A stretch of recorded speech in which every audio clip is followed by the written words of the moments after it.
Welcome back everybody to Forza Horizon 5, and today we're taking a look at the 2024 Ford Mustang GT.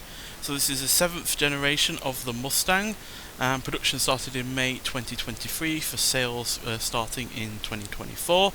And the most striking difference between this and the previous generation of Mustang are these three headlights that are on either side of the car, which definitely give it a much different look over the previous one. But I personally quite like them actually. It's a lot more distinctive than the previous ones, and it works really well with the front fascia and the grille and all of the other aerodynamic tweaks that have gone on here and there. So yeah, I think that looks pretty good. We also only have the one hood scoop on the bonnet this time rather than the two in the previous generation of the GT. But overall the car is pretty much the same. It's marginally longer, it's about 0.1 of an inch wider, it's slightly taller, but the wheelbase is the same, so no difference in that regard. But yeah, we do have some really rather good Brembo brakes on the go, as you can see. We've still got a nice big spoiler on the back, quad exhausts, and yeah, it's all pretty much the same in a lot of ways. It's just those headlights, the bonnet, and the general slight extra length that it's got going on, but it's not massively noticeable. It would be obviously if you parked up next to a previous generation vehicle, but for the most part it is the exact same in a lot of ways. So yeah, but that's totally fine. If it isn't broke, don't fix it, as far as I say. So yeah, and the interior looks pretty good as well. It's not overly reliant on just what's on the touch screen, but as you can see there is far less buttons here than you would normally get. Although a lot of them are on the actual steering wheel, so easy to hand. You've got your cup holders, obviously, it's an American car, they're going to be the most essential part of this vehicle. But you do have nice things like Recaro seats up front, so they're going to be providing plenty of support and comfort on the go. It also looks like there's a decent amount of legroom in the rear, but it's not going to be the most comfortable of places for anyone that is reasonably tall, because you've got the sloping rear roof there. But on the whole, it looks pretty good on the interior, and yeah, but it's still got the same issue that a lot of Mustangs have, and that is not a massive amount of boot space. Does look like it goes slightly further back than in the previous generation, but you've still got a high sill, you've still got not the biggest, widest of gaps to put in stuff in, so not great in that regard. But overall, this is at the end of the day a coupe. It's more about the looks and the driving, and yeah, the looks wise this just excels. Probably my favourite looking, base model Mustang that we've had on any Forza game, and yeah, just in general. So yeah, engine wise, well, we've still got the same 5 litre Coyote V8, naturally aspirated, but it's now got slightly more in the way of horsepower. It's now got 486 horsepower and 418 pounds-feet of torque. Now, this is the one with the active exhaust on it, so that gives you 6 extra horsepower. But even without the active exhaust, you would still be looking at 20 horsepower over the previous generation, which is something we'd need because this weighs 122 pounds more than the prior generation at 3,827 pounds. Now, that's mostly going to be down to the fact that it's ever so slightly larger, but it's probably got some safety equipment inside as well that is adding to that weight. But still, because you've got 26 extra horsepower, that weight is going to be easily offset, so no problems in that regard.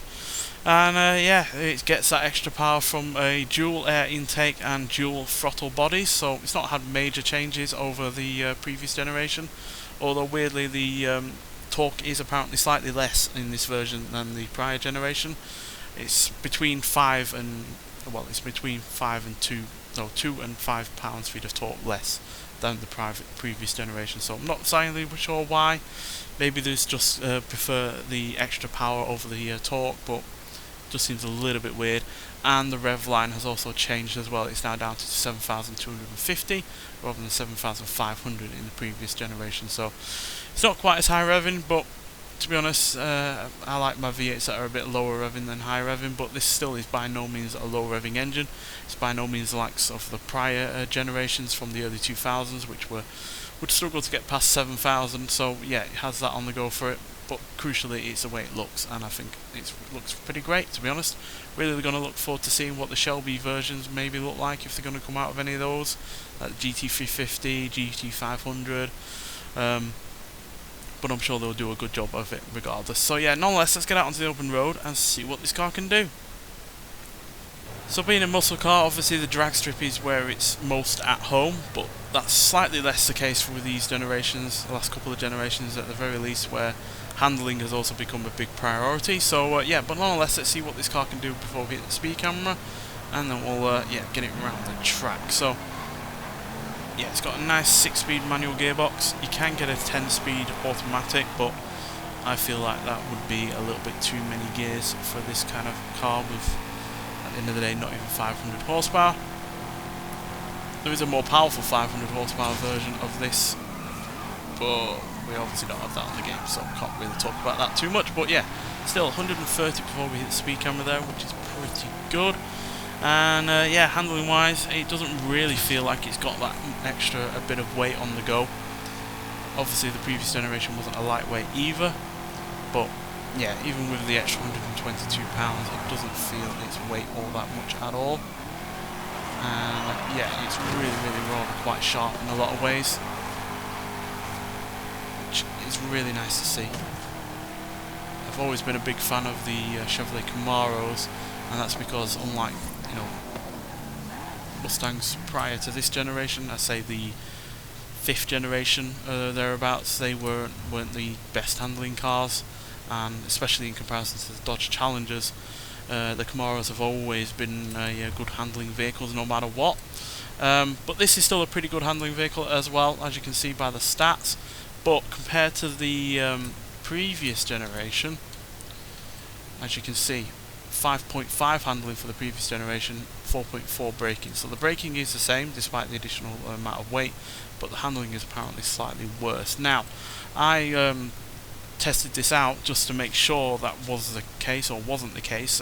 So there is a speed zone that I like to go around just to see what cars are capable of doing, and this 2018 Mustang GT was getting up to an average speed between 114.88 miles an hour and 116.5 miles an hour, whereas this version of the Mustang was able to get up between 115.44 miles an hour and 116.53 miles an hour. So even though it's got apparently worse handling, it was able to maintain a higher rate of speed across the average. Now granted, that could have been just because it is faster in a straight line, because it's got that additional amount of power, but at the end of the day, there's no point having a lot of power if you can't handle it, and I feel like the car is more than able to handle that extra power because the handling isn't that much of a difference. So yes, it's 0.4 down, but to be honest, I don't see any real major difference between the two of them. And at the end of the day, it does mean that you have more PI to play with this Mustang in A-Class. So yeah, that's going to be a benefit in of itself when it comes to racing it online. So yeah, I don't see any major difference in terms of handling. Maybe there is, and I'm just not able to see it, but regardless, it does feel just as good in terms of handling as the prior generation, if not better. So yeah, let's hear what this car sounds like first, and then we'll talk about it some more.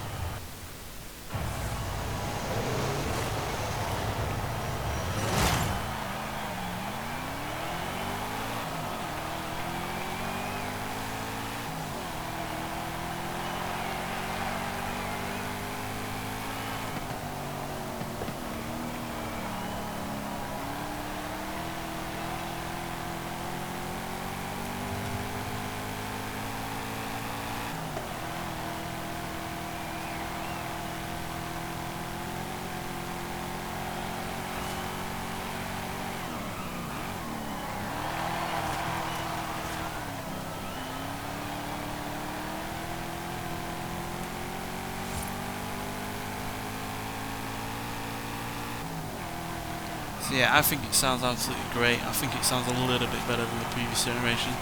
Those new throttle bodies and double air intake will really just make it sound a little bit more aggressive.